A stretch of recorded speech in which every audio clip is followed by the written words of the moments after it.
O historiador italiano Carlo Ginzburg, em Os Andarilhos do Bem, nos leva até o final do século XVI e início do século XVII, mais precisamente na região do Friuli, no nordeste da Itália, ali na divisa com Veneza. Ele vai nos apresentar os Benandanti. O Carlo Ginzburg escreverá sua obra através de pesquisas nos documentos dos inquéritos abertos pelo Tribunal do Santo Ofício da Inquisição. Esses documentos escritos em latim e italiano. Quem eram os Benandanti? Os Benandanti eram indivíduos considerados especiais porque haviam nascido empelicados, quer dizer, envoltos pela membrana amniótica. Esses indivíduos eram considerados dotados de vários poderes mágicos. Quando eles nasciam, essa membrana amniótica era retirada e não era jogada fora.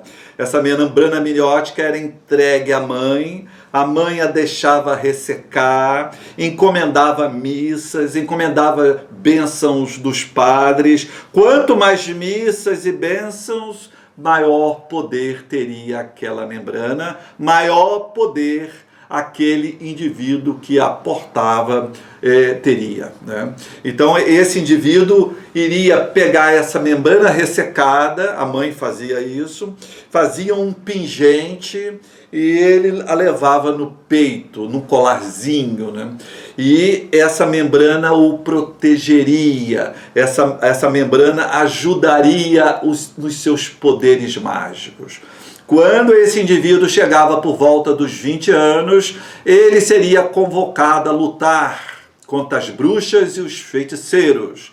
Ele iria escutar o ruflar do tambor e o chamado feito por um capitão para que ele pudesse se juntar aos exércitos dos Benandantes para lutar contra os Maliandanti, os feiticeiros e as bruxas.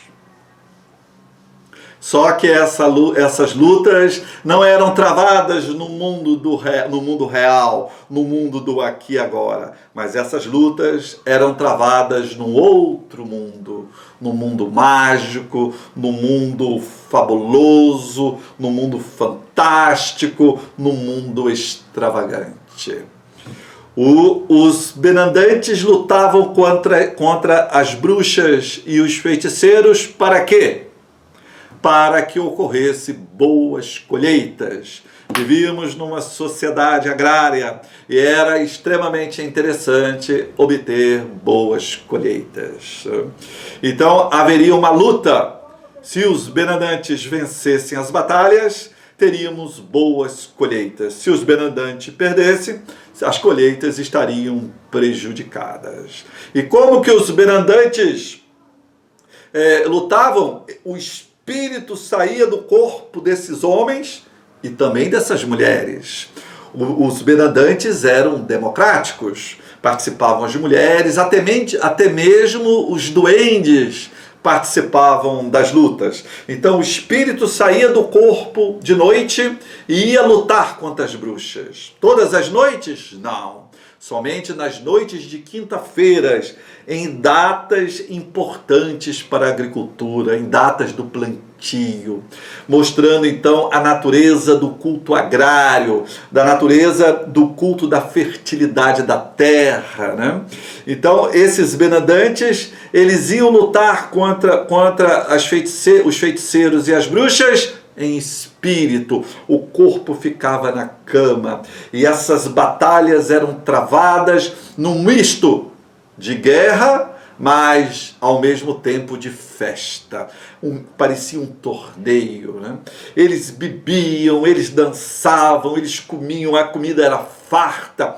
Tudo isso no outro mundo. O corpo do sujeito estava lá na cama. Então eles cantavam, dançavam, comiam, namoravam e também brigavam bastante. Mas bruxas de um lado e Benandante do outro.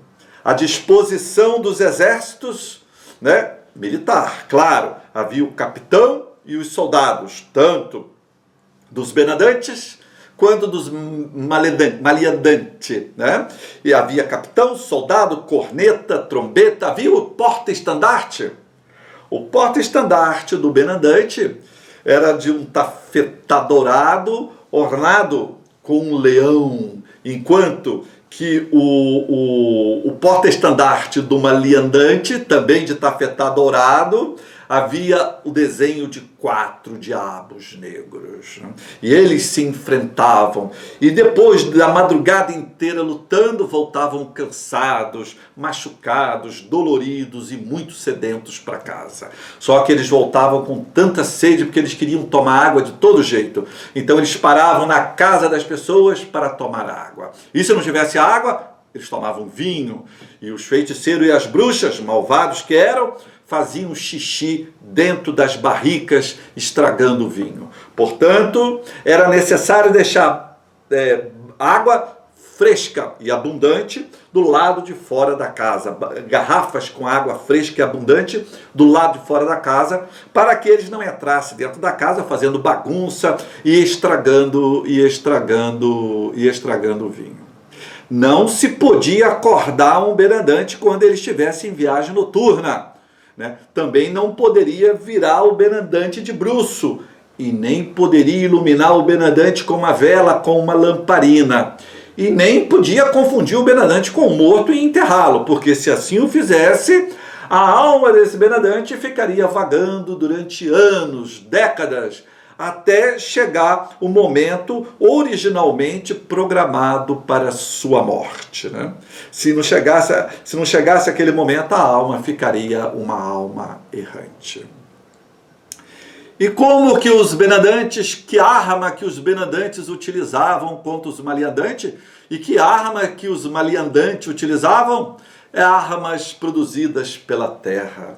Os benandantes lutavam com ramos de erva doce, enquanto que os maliandantes lutavam com caules do sorgo, um tipo de milho. Então eles lutavam os ramos da erva doce com os caules do sorgo se debatendo, né? Mostrando aí esse caráter agrário dessas crenças, né? Dessas crenças tão antigas. O Carlo Ginzburg, ele vai mostrar a evolução dessas crenças, o impacto desses interrogatórios e processos do Tribunal do Santo Ofício sobre a crença dos benandantes. Mas isso nós veremos no próximo vídeo.